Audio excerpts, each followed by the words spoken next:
'n Hartlike goeiemôre broers en susters. Ek glo u almal voel welkom hier in die erediens. Ek sê dankie dat ek die diens kan lei. Dit bly altyd 'n voorreg om die woord te kan bring. En mag die Here vir ons elkeen vandag 'n boodskap gee wat ons kan saamneem en wat vir ons kan sterk maak in die week wat voorlê. Ek het een of twee afkondigings hier wat verjaarsdae aanbetref. Die 12de April verjaar Rita Malan. Ek weet nie of sy dalk vandag hier is nie. In elk geval, ons sê vir haar baie geluk en ons hoop sy het 'n voorspoedige lewensjaar wat voorlê. Dan op 'n meer hartseer noot, George Thomas se pa is Saterdag oorlede. En Henny Norkee word spoedige beterskap toegewens na sy heupoperasie. Ek neem aan dat die gedagte is dat u ook voorbidding sal doen vir hierdie mense en ons vertrou dat die Here vir George Thomas en sy familie sal bystaan en so ook vir Henny Norkee. Kom ons raak dan stil voor die Here.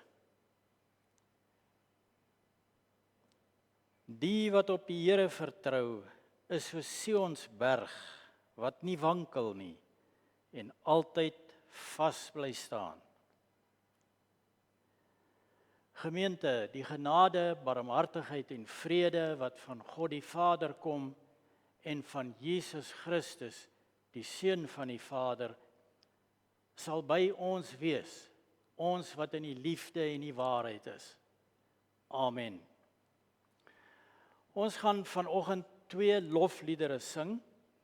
Die eerste, O kon ek jubel Hemelvader, dis liedboek 196, die eerste 2 verse daar. Kom ons sing dit hartlik saam.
En dan ons tweede lied, sing ons met die gedagte aan Paasfees, wat so 2 weke gelede gevier is.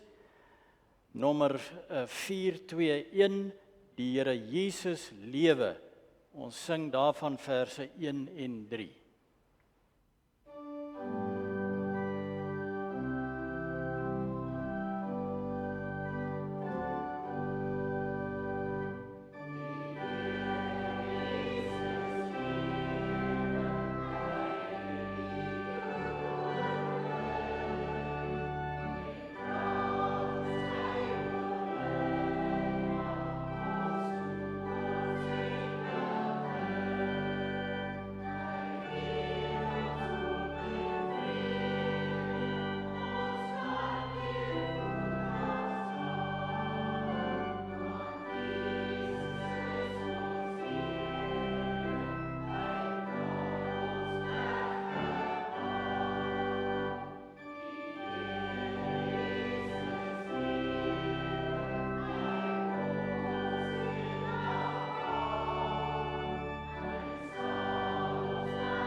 ek gaan vra dat u bly staan.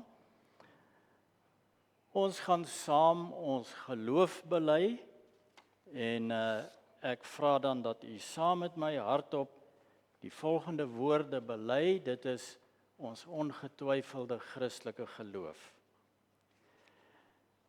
Ek glo in God die Vader, die Almagtige, die skepper van die hemel en die aarde, en in Jesus Christus, sy eniggebore Seun, ons Here, wat ontvang is van die Heilige Gees, gebore is uit die maagd Maria, wat onder Pontius Pilatus gekruisig is, gesterf het en begrawe is en ter helle neergedaal het, wat op die 3de dag weer opgestaan het uit die dode, wat opgevaar het na die hemel en sit aan die regterhand van God, die Almagtige Vader, vanwaar hy sal kom om te oordeel die wat nog lewe en die wat reeds gesterf het.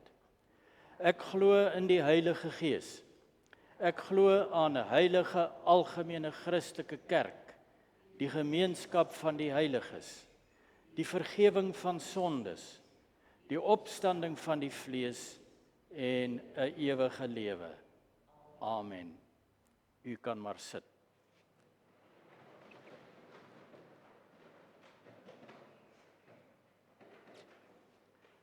Ons gaan vanoggend uit die Bybel lees 2 gedeeltes. Die eerste gedeelte is uit Handelinge 9 van vers 1 af en die tweede gedeelte uit Johannes 15 ook van vers 1 af. Dit gaan nie op die skerm verskyn nie, so u kan in die eie Bybels volg of u kan maar net mooi luister. Maar voor ons dit lees, kom ons bid saam. Ons almagtige God en ewige Vader, ons aanbid u vanoggend op hierdie pragtige dag. Ons dank u vir u liefde en u genade. Ons dank u dat u ons almal bygestaan het in die week wat verby is en ook in die paar maande wat verby is. Dankie vir u goedheid wat ons elke dag kan belewe in ons lewens. Dankie vir die seën, vir die oorvloed wat ons van u ontvang. Ons wil bely vanoggend dat ons van u afhanklik is en ons kan nie sonder u lewe nie, want u het die beginsel van die lewe in u self. Ons bid dan nou dat u oor ons ontferm en dat u ons aanspreek vanoggend uit u woord. Ons bid dat u teenwoordig is hier in die erediens en dat u ons harte en ons verstand aanraak sodat ons kan hoor wat u vir ons wil sê. Ons bid dat u hierdie woord in ons lewens sal laat vrug dra, 30, 60 en 100voudig. Ons vra dit in Jesus naam. Amen. Ons lees dan eerstens uit Handelinge 9. Ek lees verse 1 tot 6 en daarna van vers 17 af. Intussen het Paulus soos 'n besetene voortgegaan om die volgelinge van die Here met die dood te dreig. Hy het na die hoëpriester toe gegaan en van hom bekendstellingsbriewe aan die sinagoges in Damaskus gevra. Sy doel was om al die aanhangers van die leer van die Here wat hy daar kry, mans sowel as vroue, gevange te neem en na Jerusalem toe te bring. Toe hy op sy reis naby Damaskus kom, het daar skielik 'n lig uit die hemel op hom gestraal. Hy het op die grond neergeval en 'n stem vir hom hoor sê: "Saul, Saul, waarom vervolg jy my?" "Wie is u, Here?" vra hy toe. "Ek is Jesus," antwoord hy. "Dit is vir my wat jy vervolg. Maar staan op en gaan na die stad toe. Daar sal vir jou gesê word wat jy moet doen." En dan gaan ons 'n bietjie verder na vers 17 toe. Paulus het toe wel na die stad toe gegaan en daar het hy vir Ananias gekry. Ananias het toe gegaan in daardie huis gekom. Hy het Saulus die hande opgelê en gesê: Saul broer, die Here Jesus wat aan jou verskyn het toe jy op pad hierheen was, het my na jou toe gestuur sodat jy weer kan sien en met die Heilige Gees vervul kan word. Onmiddellik het daar iets so skille van Saulus se oë afgeval en hy kon weer sien. Toe het hy opgestaan en hy is gedoop en hy het geëet en sy kragte herwin. Ons lees tot daar en dan gaan ons bietjie terug na die evangelie van Johannes, hoofstuk 15.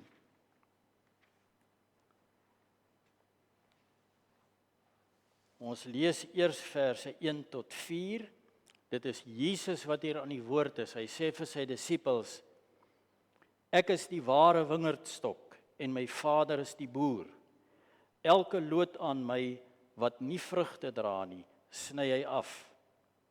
Maar elkeen wat vrugte dra, snoei hy reg sodat dit nog meer vrugte kan dra. Julle is al reeds reg gesnoei deur die woorde wat ek vir julle gesê het. Julle moet in my bly en ek in julle. 'n Loot kan nie uit sy eie vrugte dra as hy nie aan die wingerdstok bly nie. En so julle ook nie as julle nie in my bly nie. En dan weer van vers 9 af. Soos die Vader my liefhet, het ek julle ook lief. Julle moet in my liefde bly. As julle my opdragte uitvoer, sal julle in my liefde bly, net soos ek die opdragte van my Vader uitvoer en in sy liefde bly. Dit sê ek vir julle, sodat my blydskap in julle kan wees en sodat julle blydskap volkome kan wees.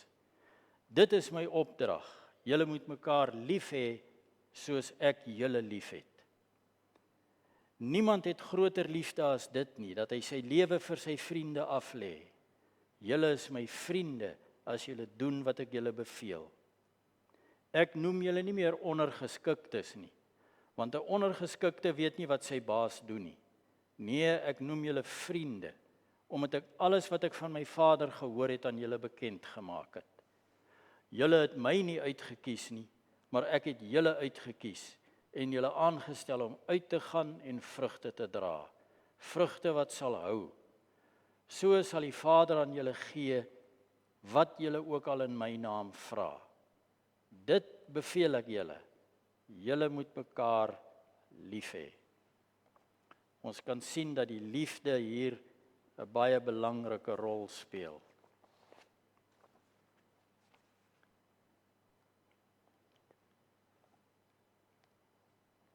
Broers en susters, ons leef in 'n eienaardige wêreld. Hierdie westerse samelewing waarvan ons in 'n mate deel is, handhaaf op die oomblik die hoogste lewenspyl ooit. Daar's 'n paar ander lande wat ook so 'n lewenspyl handhaaf en tog lyk dit asof ware geluk en tevredenheid die mense nog steeds ontwyk. In hierdie wêreld is daar op die oomblik dan ook so baie dinge wat ons rustigheid versteur. So baie dinge wat ons bestaan bedreig en dit maak dat mense sinies raak en party raak selfs ongelowig. Hulle sê dit help nie om te glo nie. Wêreldwyd is daar soveel onrus en ek hoef dit nie vir u te noem nie. Soveel onrus dat 'n mens wonder hoe jou kinders en jou kleinkinders eendag gaan oorleef. Baie mense vra wanneer hulle ouer word, waaroor het dit nou alles gegaan? Waarvoor het ons onsself afgesloof in hierdie wêreld? Ons harde werk en ons strewes, het dit gehelp? Nou as 'n mens hierdie vraag wil beantwoord, kan 'n mens gerus gaan kyk na die eerste Christene, die disippels en die apostels wat begin het om die Here Jesus te dien. En 'n mens kan vir jouself vra, waarom het hulle Christene geword?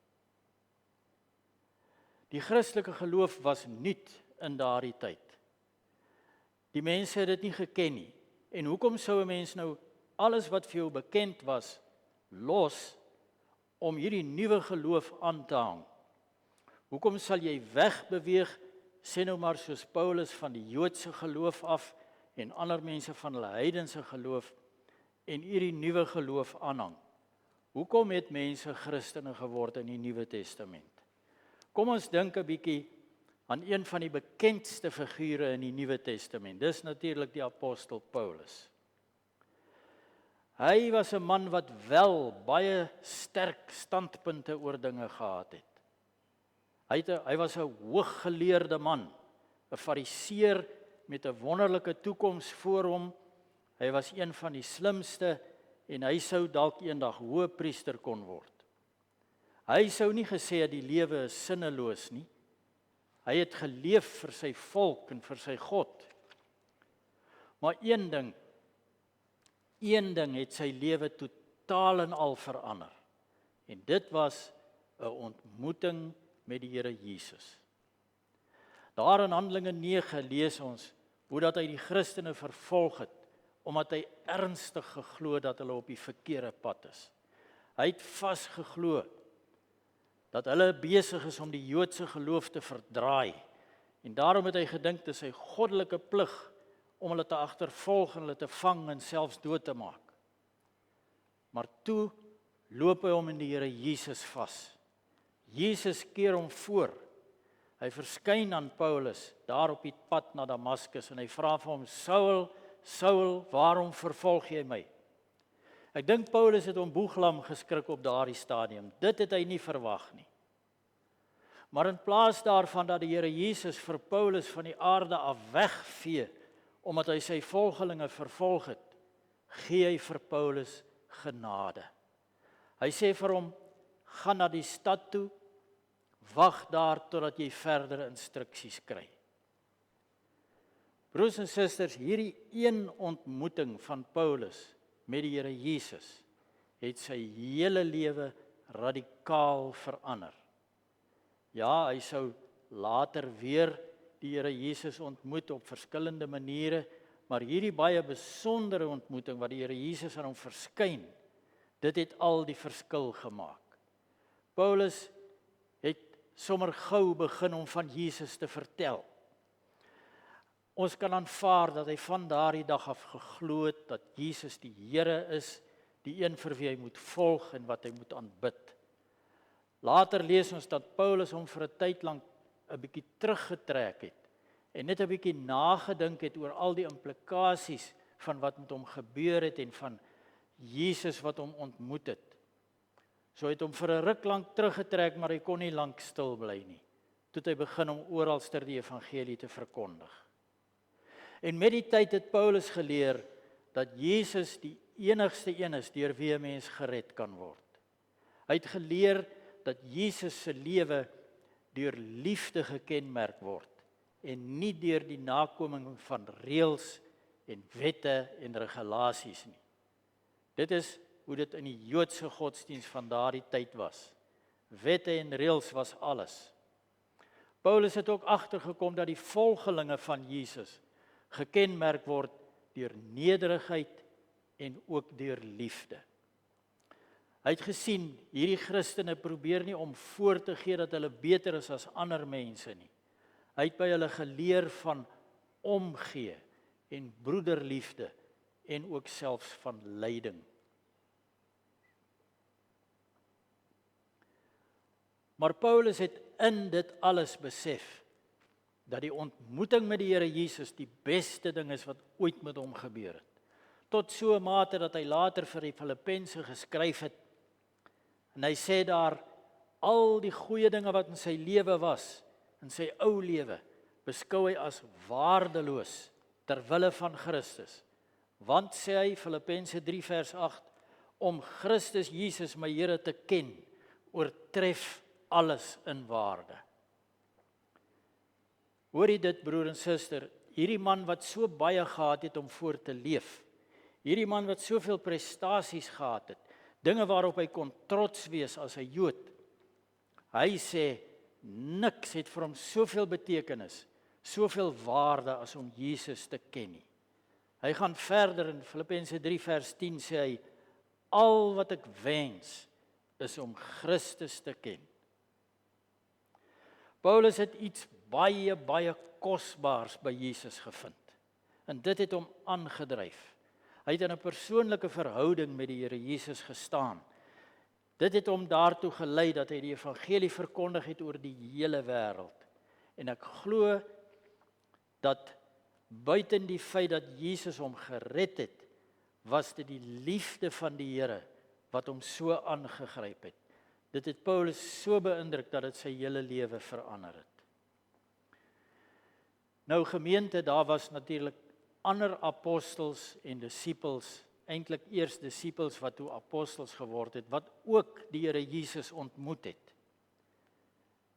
Hulle het miskien nie so dramaties met die Here Jesus kennis gemaak nie, maar elkeen van hulle het op 'n stadium in die teenwoordigheid van Jesus gestaan toe hy hulle geroep het. Hulle het hom ontmoet toe hulle geroep het. Julle sal onthou Petrus en Jakobus en Johannes daar by die see, terwyl hulle vis gevang het, elkeen van die disippels op 'n ander plek. Iets aan Jesus se persoon het hulle so aangegryp, dat hulle alles gelos het om hom te volg. En daarna het hulle vir 3 jaar agter die Here Jesus aangeloop.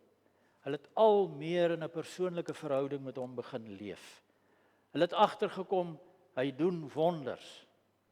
Maar hulle het ook agtergekom, hy gee werklik om vir mense, vir elkeen wat leef. Elke mens was vir Jesus belangrik en hy het uit sy pad uit gegaan om uit te reik na mense wat swaar kry. Uit sy pad uit gegaan om mense te help, om hulle te beskerm teen die uitbuiting deur die godsdienstige leiers. Hy het uit sy pad uit gegaan om daardie mense te leer waar om ware lewe te vind.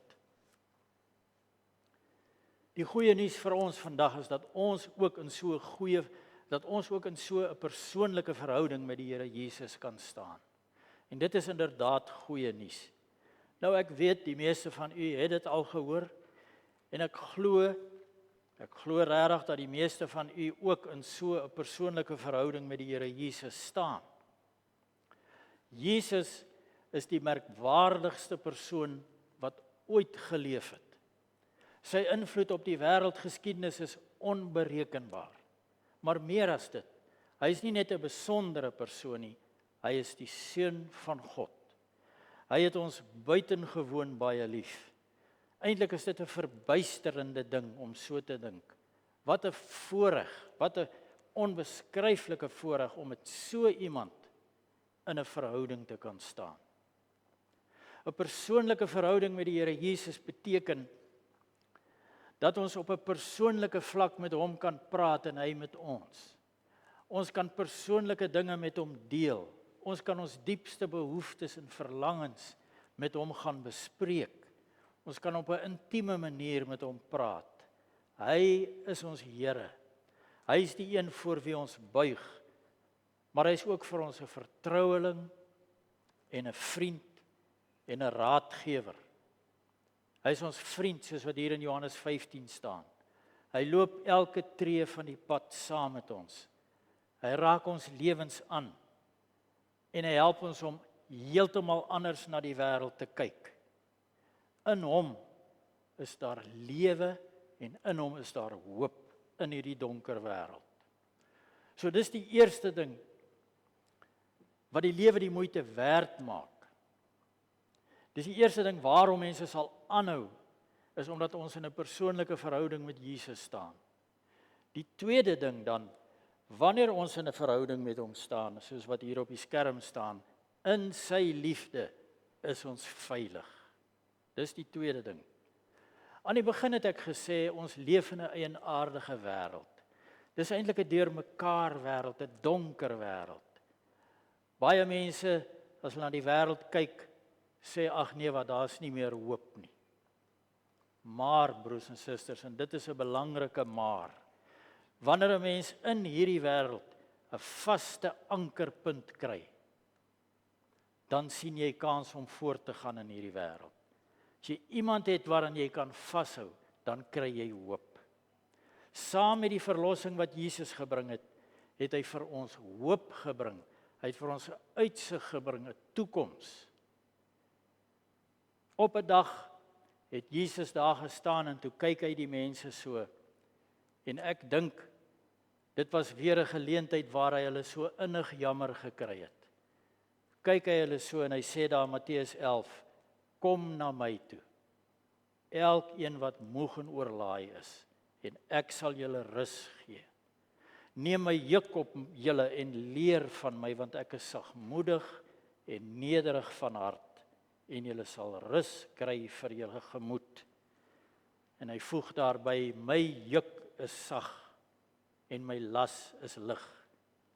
Hy bedoel daarmee dat hy is daar om ons by te staan en ons te help en nie om swaar laste op ons te dra nie, te lê nie. Jesus het bedoel dat hy is nie soos die fariseërs wat moeilike dinge van die mense verwag het nie. As 'n mens in hom glo, hoef 'n mens nie allerlei moeilike en half onmoontlike dinge te probeer bereik net om hom te beïndruk nie. As ons na Jesus toe kom met 'n opregte geloof, dan aanvaar hy jou soos jy is. En hy maak jou sy kind. Hy help jou sodat jy hom kan volg en dien. As ek dit anders stel, sê nou maar, jy aanvaar die Here Jesus in die geloof, jy dien hom, dan trek hy jou in sy liefdevolle bestaan in. Hy maak jou deel daarvan. Van die begin tot die einde ervaar jy sy liefde en jy leef daarin. Hy maak jou deel van God se gesin. Lees maar Efesiërs 2. Hy maak dat ons soos lote in die wingerdstok bly, soos ons hier gelees het. Hy word ons voorspraak. Kyk maar in 2 Johannes 2. Hy word soos ons advokaat, die een wat by ons staan. Hy word ons broer en ons vriend. Dan kom daar 'n baie intieme verhouding tussen ons en 'n baie noue verbintenis met hom. En dit maak dat hy kan sê, ons bly in hom en hy in ons. En dit maak al die verskil in die lewe en dit help ons om moed te hê om die lewe aan te pak. Jesus sê hier in Johannes 15, ons moet in sy liefde bly. Maar hoe? Hoe bly 'n mens in sy liefde? Hy antwoord die vraag self hier in vers 10 wat ons gelees het. Hy sê, as julle my opdragte uitvoer, sal julle in my liefde bly. Net soos ek die opdragte van my Vader uitvoer en in sy liefde bly. Jy sien hoekom ek sê dis 'n intieme verhouding. Jesus het 'n intieme verhouding met sy Vader en hy bly in sy Vader se liefde. So bly ons in Jesus in 'n intieme verhouding en ons bly in sy liefde. Die liefde tussen ons en Jesus is amper soos die liefde tussen Jesus en sy Vader. Maar nou sê hy, as ons sy opdragte uitvoer, sal ons in sy liefde bly. Wat is hierdie opdragte dan? Weereens, Jesus antwoord dit self. Hierdie opdragte van hom wat ons moet doen, is nie reëls en wette en swaar laste nie. Hy antwoord daar in vers 12, dit is my opdrag. Julle moet mekaar lief hê soos ek julle lief het. So hy sê aan die een kant, hy begin by die liefde, julle moet in my liefde bly. Hoe moet ons dit doen? Ons doen dit deur sy opdragte uit te voer. En wat is sy opdragte? Sy opdrag is dat ons mekaar moet lief hê en natuurlik dat ons hom ook sal lief hê. Die Vader het in sy groot liefde die Here Jesus gestuur na ons toe. En Jesus het in sy liefde na ons toe gekom. Hy het sy lewe vir ons gegee. En hy het vir ons gesê, ek is tot julle beskikking. Kom na my toe, kom staan met my in 'n verhouding. En dan vra hy dat ons sy liefde sal uitleef. Broers en susters, hierdie verhouding waarvan die Bybel praat, word gekenmerk deur die liefde. Dit dink ek kon nie almal nou al agterkom. En dan gaan dit nie in die eerste plek oor ons liefde nie, gaan oor die eerste plek oor Jesus se liefde. Sy liefde is die oorheersende faktor in ons lewens. Dit bepaal ons denke, in ons wense, dit bepaal ons begeertes en ons verlangens. Ons besef al meer dat ons ingesluit is in sy liefde. Ons is veilig en geborge in sy liefde. En dit help ons om anders na die lewe te kyk. Ons kyk nie na die lewe met angs en met wanhoop nie. Ons kyk daarna vanuit Jesus se perspektief. Hy is die een wat ons verlos het. Hy is die een wat oorwin het aan die kruis en by die oop graf. So ons kyk na hierdie wêreld vanuit die oorwinning van Jesus. En ons weet, sy liefde sal ons nooit in die steek laat nie. Al is dit so dat die wêreld deurmekaar is en mense raas, en volke beklei, ons bly in die liefde van Jesus. Dit vat die vrees uit ons lewens weg, en dit leer ons dat ons ook liefde kan uitleef teenoor ander mense. Is dit nie maar waarna almal smag nie? Om 'n plek van veiligheid te hê, waar jy 'n mens kan terugkeer as die wêreld jou seer gemaak het. Iets gebeur met jou, een of ander hartseer of teëspoed. Dit tref jou en in plaas daarvan dat jy platgeslaan is, weet jy nog steeds, ek is geborge in Jesus se liefde. Ek is veilig by hom. Al is die pyn hoe erg, jy weet, ek behoort aan die Here Jesus en ek bly in sy liefde. 'n Ander voorbeeld wat ons kan gebruik, sê nou maar iemand behandel jou sleg. Jy kan nie verstaan hoekom mense lelik met jou is nie, maar jy reageer met liefde. Daardie persoon verwag jy gaan kwaad word en aggressief reageer, maar in plaas daarvan gee jy 'n sagte antwoord. Jesus sê hier in hierdie gedeelte dat hy het gekom sodat ons sy blydskap in ons kan hê en sodat sy blydskap in ons volkome kan wees. En dit is deel van hierdie hele situasie, dat ons sy liefde ontvang het, maar dat ons dit ook uitleef. As hierdie nuwe lewenssituasie nie vir ons genoeg is nie, wat sal dan genoeg wees? As dit nie 'n goeie rede is om in vrede en in liefde en in blydskap te leef nie, wat anders sal ons dan daartoe kan bring? Ons leef binne in Jesus se lewe. Ons leef binne in Jesus se liefde. Altyd bewus van sy liefde. Ons leef sy liefde uit na buite toe. Ons bly in sy liefde. Ons is veilig. Hy neem ons angs weg. En ons ervaar die liefde van sy Vader. Dan word ons nie lewensmoeg nie. Ek sluit af. Die Amerikaanse prediker John Piper, hy het gesê, all heroes are shadows of Christ. Al die helde op aarde is eintlik maar net skaduwees van Christus. Dit beteken dat selfs die beste mense hier op aarde is mense wat Jesus se voorbeeld volg, soos 'n skaduwee van hom. Maak dit sin? Jesus is die ware held. Hy is die enigste held. Maar nie omdat hy mag het nie.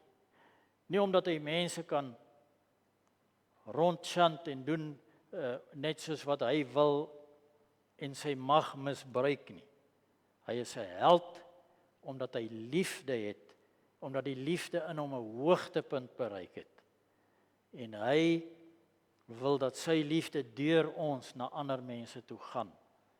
Hy wil hê sy liefde moet ons aangryp.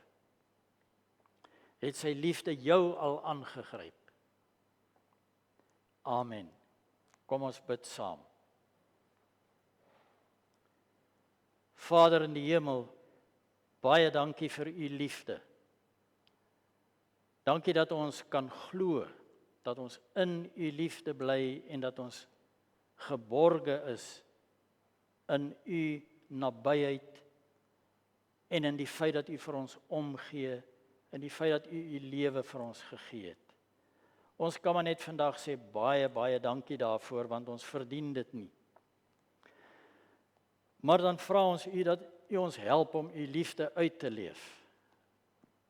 Help ons om vandag en môre en die res van ons lewens liefde te bewys aan ander. Aan ons eie gesinne, maar ook aan ander mense wat ons teekom. Gee dat ons deur U liefde na die wêreld kyk en neem tog ons angs oor die lewe weg. Ons sê vir U dankie dat ons weet die wêreldgeskiedenis is in U hande. Al lyk dit partykeer nie so nie. Ons glo dit. Daarom bid ons ook vanoggend dat U met hierdie wêreld sal wees, met ons land, met die baie onsekerhede hier, maar ook met die hele wêreld waar daar oral onsekerheid is en oorloë en gerugte van oorloë. Ons bid dat U vrede sal bring op aarde. Help mense om hierdie vrede wat U gebring het te aanvaar, hulle eie te maak. Gee tot dat die evangelie al meer sal versprei, dat meer en meer mense U liefde sal aanvaar en sal uitleef. Ons pleit dit van U af. Dan bid ons vir hierdie gemeente in Vaalwater. Ons bid dat U die gemeente seën, seën die leraar, seën die kerkraadslede en elke lidmaat. Staan hulle by en gee tog dat hulle U liefde sal ervaar en sal uitleef.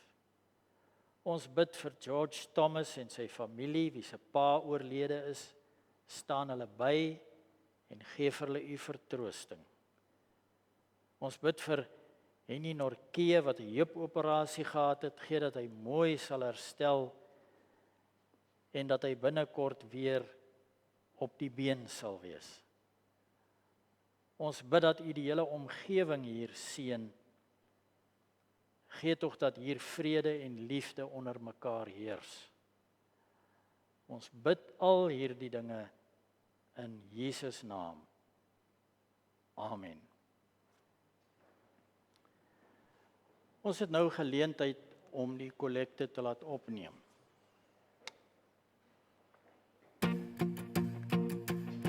Met die krag van God kan ek voor 'n reus gaan staan.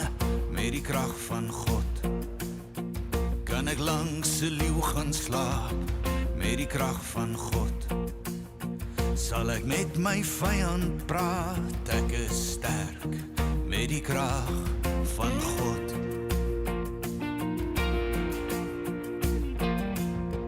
Met die krag van God kan ek deur 'n storm slaap. Met die krag van God doen ek reg al is ek kwaad. Met die krag van God het ek lief as jy my haat. Ek is sterk met die krag van God. So ek sing halleluja, want ek sterker in die krag van God. En ek sing halleluja, want ek sterker in die krag van God. As ek neerval op my knieë, word ek vol, ek is sterk met die krag. Die slotsang vir vanoggend is liedboek 215, Besing die lof van Jesus saam. Ons sing verse 1, 3 en 5 daarna. En daarna sal ek die seën uitspreek en dan sing ons die amen.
ontvang nou die seën van die Here en gaan in vrede.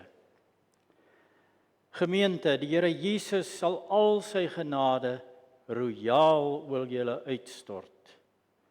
God die Vader sal sy liefde met deernis oor julle toevou. Die Heilige Gees sal julle oorstelp met sy besondere teenwoordigheid.